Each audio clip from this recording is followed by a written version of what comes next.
চমকের খবর, তার কারণ তৃণমূল যে 42 করার জন্য প্রার্থী তালিকা ঘোষণা করেছে তাতে একের পর এক চমক। একবার দেখে নেওয়া যাক ঠিক কি কি চমক রয়েছে। এবার নিউজ 18 বাংলা যে খবর জানিয়েছিল সেই নিউজ 18 বাংলার খবরে শিলমোহন নিউজ 18 বাংলায় প্রথম জানিয়েছিল আপনাদের কিছু চমক থাকবে। এবার তৃণমূলের প্রার্থী তালিকায় একাধিক চমক রয়েছে। প্রার্থী তালিকায় নতুন মুখ 18টি নতুন মুখ এবং বেশ কিছু নতুন মুখ আসতে পারে, এই চমকের কথা নিউজ 18 বাংলা আগে জানিয়েছিল। তৃণমূলের তালিকায় 41% মহিলা প্রার্থী, যা অত্যন্ত গুরুত্বপূর্ণ। একটি রাজনৈতিক দলের প্রার্থী তালিকায় 41% মহিলা প্রার্থী। লোকসভা ভোটে লড়বেন মন্ত্রী সুব্রত মুখোপাধ্যায়। এছাড়াও সংখ্যালঘু মুখ 8।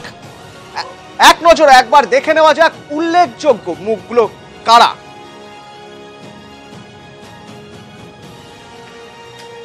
উল্লেখযোগ্য মুখ কারা আমরা দেখব, তবে তার সঙ্গে আমরা একবার দেখে নিতে চাইবো যে চমক ঠিক কি কি রয়েছে, কি কি এবারে চমক রয়েছে। তার কারণ এই প্রার্থী তালিকার উপর ভিত্তি করে বা এই প্রার্থী তালিকা দেখে সেই অনুযায়ী বিজেপি তাদের মতো করে প্রার্থী তালিকা তৈরি করবে।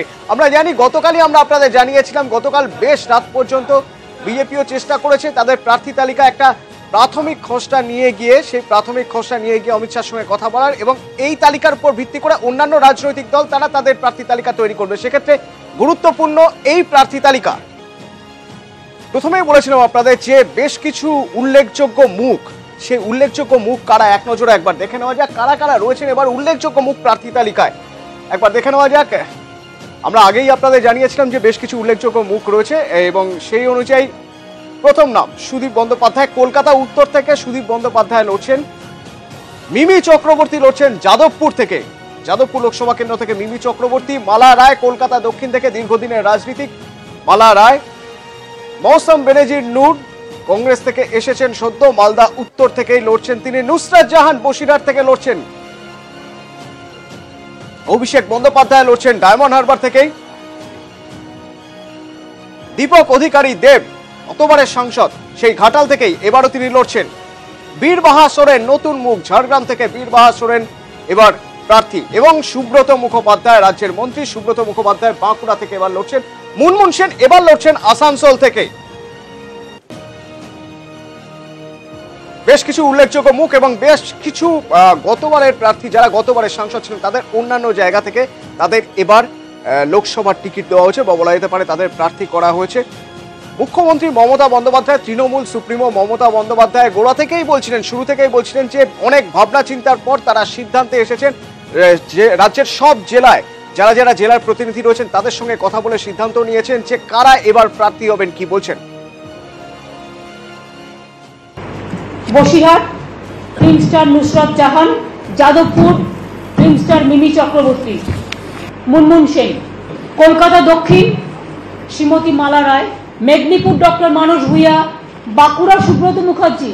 সুব্রত তো অনেক সিনিয়র লিডার, কাজেই আমি শুধু বলেছি একটাই কন্ডিশনে দেবো, শরীর খারাপ করা চলবে না।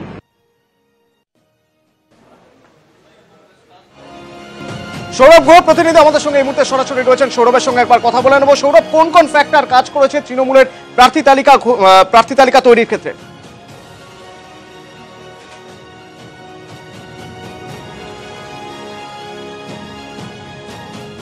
সৌরভের সঙ্গে কথা বলবো, তবে তার আগে যারা প্রার্থী হয়েছেন মহুয়া মৈত্র, মালা রায়, কি বলছেন তারা একবার শুনবো। আমি খুব গর্বিত। আমি মমতা ব্যানার্জিকে ধন্যবাদ জানাতে চাই যিনি উনি আমার উপর আস্থা রেখেছেন, কারণ আমি মনে করি এটা খুবই গুরুত্বপূর্ণ নির্বাচন। আর আমার রাজনৈতিক জীবনে আমি লাস্ট 10 বছরে কয়েকটি নির্বাচন দেখেছি, এটা আমার তৃতীয় লোকসভা নির্বাচন।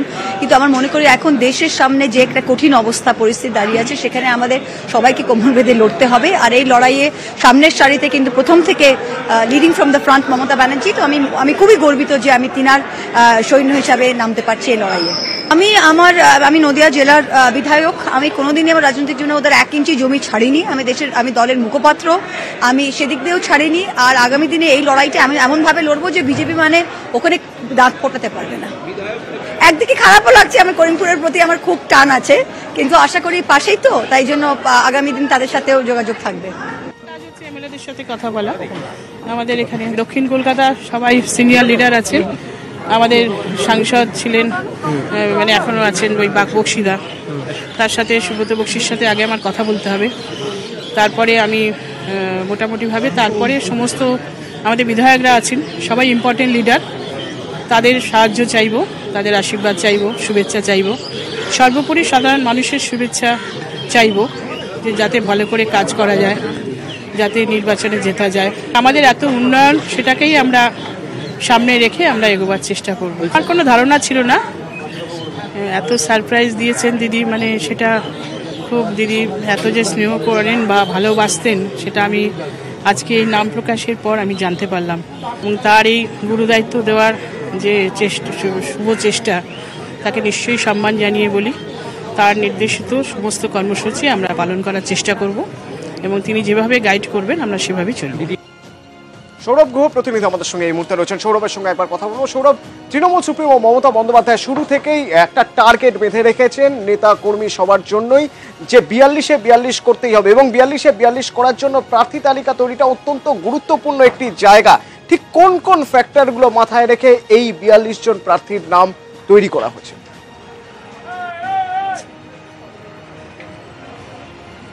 দেখো, নিঃসন্দেহে 2019-এর এই লোকসভা নির্বাচন রাজনৈতিকভাবে তৃণমূল নেত্রী মমতা বন্দ্যোপাধ্যায়ের কাছে অত্যন্ত তাৎপর্যপূর্ণ। তার কারণ বাংলাকে ইতিমধ্যেই টার্গেট করেছে বিজেপি এবং বিজেপির বিরুদ্ধে সর্বভারতীয় লড়াইয়ে মমতা বন্দ্যোপাধ্যায়েরকে মূল অক্সিজেন দেবে বাংলা।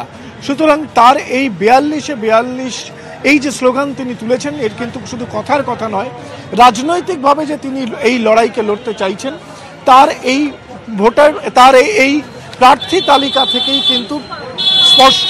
প্রার্থী তালিকার এই বৈশিষ্ট্যগুলোর দিকে যদি আমরা একটু চোখ রাখি, তাহলে নিঃসন্দেহে কতগুলো অত্যন্ত তাৎপর্যপূর্ণ চমক কিন্তু তিনি দিয়েছেন।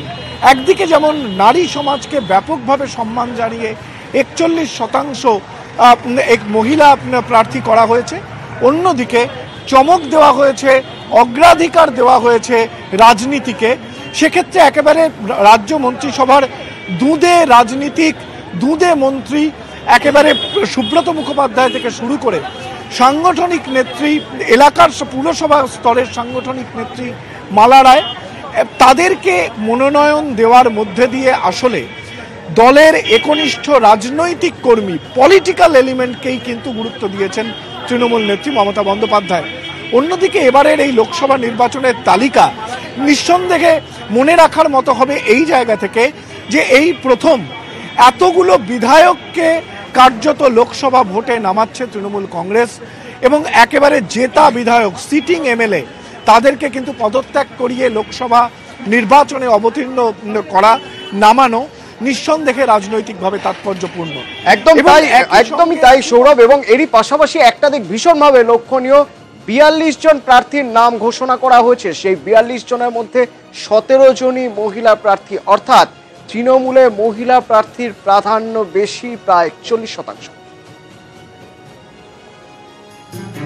মহিলা সংরক্ষণ বিল নিয়ে জাতীয় রাজনীতিতে তরজা তুঙ্গে। ইতিমধ্যে প্রচারে নেমে মহিলা সংরক্ষণ বিল পাশের প্রতিশ্রুতি দিয়েছেন রাহুল গান্ধী, কিন্তু প্রতিশ্রুতি নয়, আগেই নিজের দলে তা করে দেখিয়েছিলেন মমতা বন্দ্যোপাধ্যায়। এবার নিজের রেকর্ড নিজেই ভেঙে মমতা বন্দ্যোপাধ্যায়ের ঘোষণা, প্রায় 41% মহিলা প্রার্থী রয়েছে তৃণমূলের প্রার্থী তালিকায়। Challenge to all the political parties in India.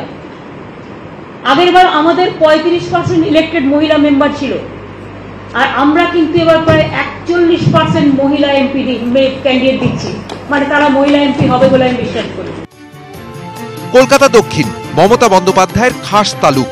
রাজনৈতিক বিশ্লেষকরা বলেন তৃণমূলের সেফ সিট। এবার সেখানে শারীরিক অসুস্থতার কারণে ভোটে দাঁড়াতে চাননি সুব্রত বক্সী, তাই এবার সেখানে প্রার্থী করা হয়েছে মালা রায়কে। ধারণা ছিল না, এত সারপ্রাইজ দিয়েছেন দিদি, মানে সেটা খুব, দিদি এত যে স্নেহ করেন বা ভালোবাসতেন সেটা আমি আজকে এই নাম প্রকাশের পর আমি জানতে পারলাম। যাদবপুর আর বসিরহাটে চমক দুই অভিনেতা। যাদবপুরে জোড়াফুল প্রতীকে ভোটে লড়বেন মিমি চক্রবর্তী, বসিরহাটের প্রার্থী Nusrat Jahan. Basirhat film star Nusrat Jahan, Jadavpur film star Mimi Chakraborty. গতবারের মতোই এবার তৃণমূলের প্রার্থী তালিকায় আছেন কাকলি ঘোষ দস্তিদার, তিনি বারাসাত আসন থেকে ভোটে লড়বেন। বনগাঁতেও এবার প্রার্থী মমতা বালা ঠাকুর। হুগলিতে আবারও টিকিট পেলেন রত্না দে নাগ। যাবতীয় জল্পনা উড়িয়ে আরামবাগে আবারও প্রার্থী হলেন অপরূপা পোদ্দার। বালুরঘাটে অর্পিতা ঘোষ, জয়নগরে প্রতিমা মণ্ডল, বর্ধমান দুর্গাপুরে মমতাজ সংঘমিত্রা, বীরভূমে শতাব্দী রায়, উলুবেড়িয়ায় সাজদা আহমেদ টিকিট পেয়েছেন। কংগ্রেস ছেড়ে তৃণমূলে যোগ দেওয়ার পরই ঠিক হয় মালদা উত্তরে জোড়াফুল প্রতীকে ভোটে লড়বেন মৌসম বেনজির নূর। প্রত্যাশিতভাবেই তিনি টিকিট পেয়েছেন। বাঁকুড়া নয়, এবার আসানসোল থেকে ভোটে লড়বেন সুচিত্রা সেনের মেয়ে। ঝাড়গ্রামের নতুন মুখ বীর বাহা সোরেন। কৃষ্ণনগরে ভোটে দাঁড়াচ্ছেন করিমপুরের বিধায়ক মহুয়া মৈত্র। এই লড়াইটা আমি এমন ভাবে লড়বো যে বিজেপি মানে ওখানে দাঁত ফোটাতে। মুখ্যমন্ত্রী হচ্ছেন উন্নয়নের কাণ্ডারি, তার সহযোদ্ধা হতে পেরে আমি নিজেকে ধন্য মনে করছি। আমাকে কোনো শক্তি হারাতে পারবে না। রানাঘাটের নিহত বিধায়ক সত্যজিৎ বিশ্বাসের স্ত্রী রূপালী বিশ্বাসও জয়নগরে প্রতিমা মণ্ডলকে প্রার্থী করেছে তৃণমূল। নিউজ 18 বাংলা। তৃণমূলের প্রার্থী তালিকা তো ঘোষণা হলো, তারই সঙ্গে তৃণমূল সুপ্রিমো মমতা বন্দ্যোপাধ্যায় ঠিক কিভাবে এবার 42-এ 42 করতে হবে সেই বার্তা দিলেন। অর্থাৎ তৃণমূল কংগ্রেসের 2019 লোকসভায় রণনীতি কি হবে সেই বার্তাই দিলেন।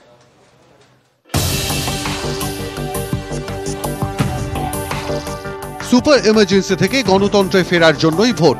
প্রার্থী তালিকা ঘোষণার সঙ্গে সঙ্গে নির্বাচনী অভিমুখ স্থির করে দিলেন তৃণমূল সুপ্রিমো। মমতা বন্দ্যোপাধ্যায়ের বক্তব্য, গণতন্ত্র রক্ষার লড়াই 2019-এ। দলিতদের উপর অত্যাচার, সংখ্যালঘুদের উপর অত্যাচার, মা বোনেদের উপর অত্যাচার, ছাত্র যৌবনকে বঞ্চনা, শ্রমিক কৃষকের লাঞ্ছনা, সর্বোপরি আমাদের ইতিহাসকে বদলে দেওয়া, ইনস্টিটিউশনগুলোকে টোটাল পলিটিক্যাল ইউজ করা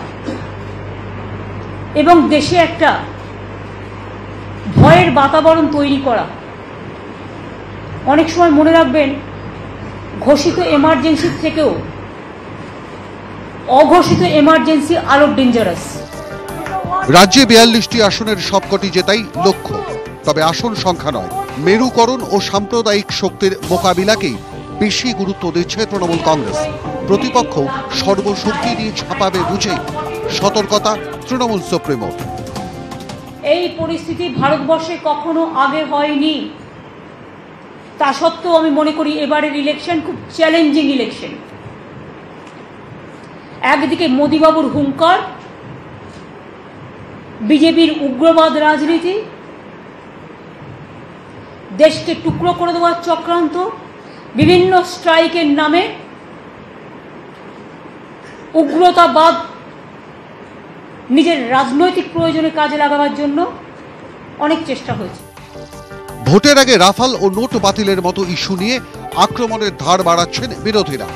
এই ইস্যুগুলোই আদতে নির্ণায়ক হয়ে উঠতে পারে বলেও মন্তব্য তৃণমূল কংগ্রেস নেত্রীর।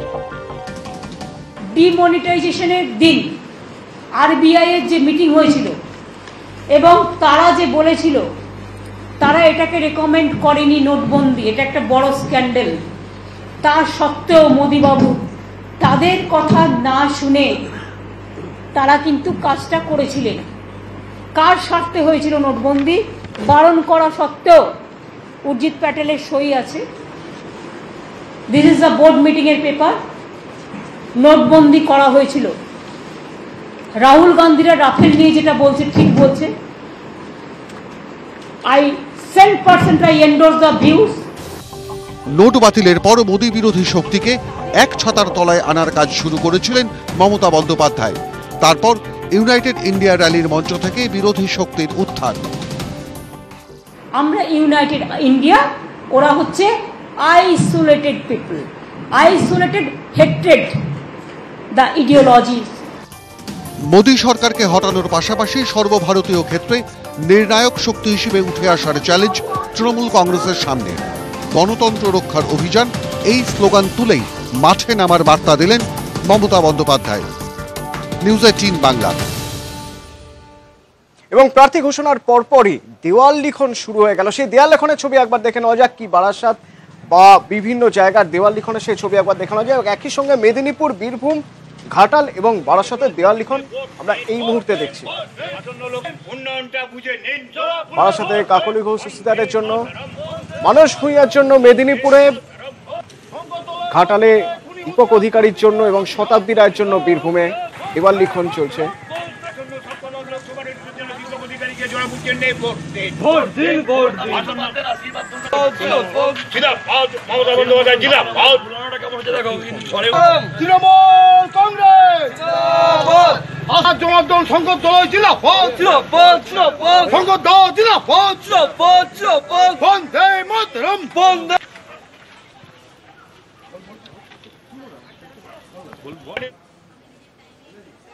প্রথম থেকে অনুমান করা হচ্ছিল যে তৃণমূলের প্রার্থী তালিকা হয়ে যাওয়ার পর তারপরে বিজেপি তাদের প্রার্থী তালিকা চূড়ান্ত করবে এবং বিজেপি রাজ্য সভাপতি দিলীপ ঘোষ জানিয়ে দিলেন যে সবকিছু তৈরি হয়ে রয়েছে, সব রকম খসড়া তৈরি হয়ে রয়েছে এবং বেশ কিছু চমক রয়েছে এবার সবার জন্য। তার কারণ এই প্রার্থী তালিকায় বেশ কিছু চমক থাকবে। আমরা জানি ইতিমধ্যেই বাঁকুড়ার সৌমিত্র খাঁ বিজেপিতে যোগ দিয়েছেন এবং গেরিয়া শিবিরে এবার বোলপুরের সাংসদ অনুপম হাজরাও অমিত শাহর সঙ্গে গতকাল বৈঠক এবং বৈঠক থেকে ফিরে এসে দিলীপ ঘোষের দাবি এবার তালিকায় রয়েছে চমক।